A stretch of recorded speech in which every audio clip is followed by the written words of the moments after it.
As the war between Israel and the Hamas militant group ramped up last month, Kenneth Suna took to his investing-focused TikTok account. Suna began a video asking his more than 200,000 followers, if you're cool with profiting off war, before adding, I am not. He went on to list the names and performances of defense-focused funds including the iShares U.S. Aerospace and Defense ETF, IDA, and the SPDR S&P Aerospace and Defense ETF, XAR. You have a choice where your money goes, the 38-year-old Washington, D.C. resident told CNBC. I would feel guilty. Suna is part of a group of everyday investors skirting the returns at any costs mentality on moral grounds. As the latest geopolitical conflict escalates, these investors are ignoring defense stocks despite the market axiom that those holdings tend to perform better in times of war. Indeed, the iShares U.S. Aerospace and Defense ETF popped more than 4% in the week following Hamas' October 7 attack and went on to finish October up about 3.7%. Meanwhile, the benchmark S&P 500 index added just 0.5% that week and ended the month 2.2% lower.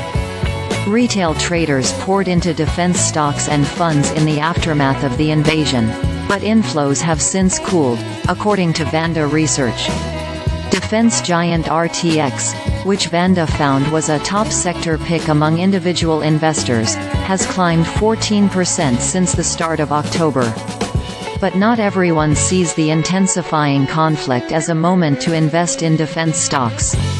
Weapon-free funds, a screening tool gauging defense exposure in portfolios, including the funds in your 401k, recorded a five-fold increase in visits between the attack and early November from the 30 days prior.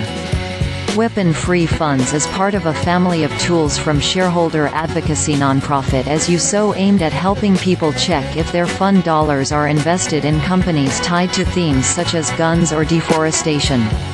Andrew Behar, As You Sow's CEO, said it can be particularly challenging for those with money and large funds to decipher which companies they are investing in. The person who earns the money should have the right to decide how it's invested and should be able to invest in alignment with their values, Behar said. We find there's a really strong correlation of people who want that, but they don't know how to do it. The screening platform gives funds a letter grade.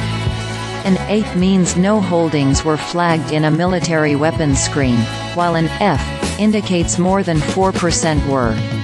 For reference, the SPDR S&P 500 ETF Trust, SPY, which tracks the broad S&P 500 index, earned a D grade. Critics of defense companies have pointed to the fact that the need for their products can increase during periods of heightened geopolitical strife.